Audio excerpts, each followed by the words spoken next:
नमस्कार, माझे नाव संतोष रावसाहेब शिंदे, मुक्काम पोस्ट वाघोली, तालुका कवटेमंका, जिल्हा सांगली, बॅच 2000-2002. मला वाटतं पहिल्या वर्षी आम्हाला सर होते श्री NM पाटील सर आणि श्री मुदगल सर.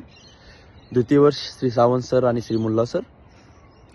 तर नंतर अप्रेंटिस झाली गोदरेज अप्लायन्सेस लिमिटेड मुंबई विक्रोळी. तर ह्या 4 शिक्षकांनी आम्हाला बहुमूल्य मार्गदर्शन केलं आम्ही इंडस्ट्रियल ट्रेनिंग इन्स्टिट्यूटमध्ये असताना. आणि माझ्या एक्सपिरियन्सनुसार मी नंतर थोडंफार शिकलो आणि आता सध्या सिडनी ऑस्ट्रेलियामध्ये वास्तव्यात आहे. As a tool maker job करतोय. कोकोकोला कॅनचे पंचेस आणि डाईज बनवतो मी, जे रिग्राइंडिंग आणि रिमॅन्युफॅक्चरिंगचं काम इथं केलं जातं.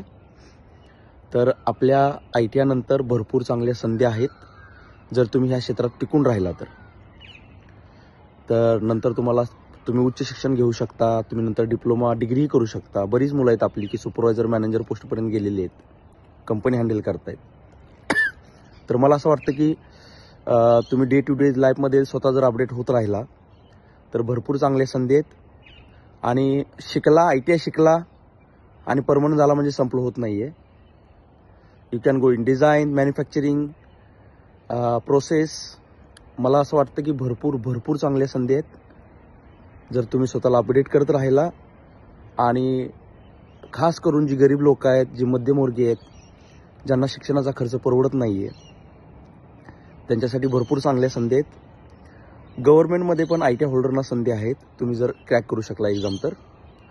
परदेशातही संधी आहेत.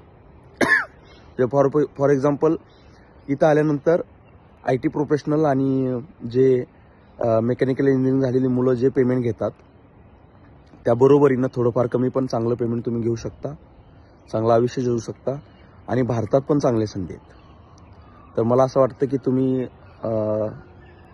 तुमच्या करिअरमध्ये इंडस्ट्रियल ट्रेनिंग इन्स्टिट्यूटचा विचार करावा आणि नंतर निरंतर शिकत राहून तुम्ही स्वतःला समृद्ध बनवावं.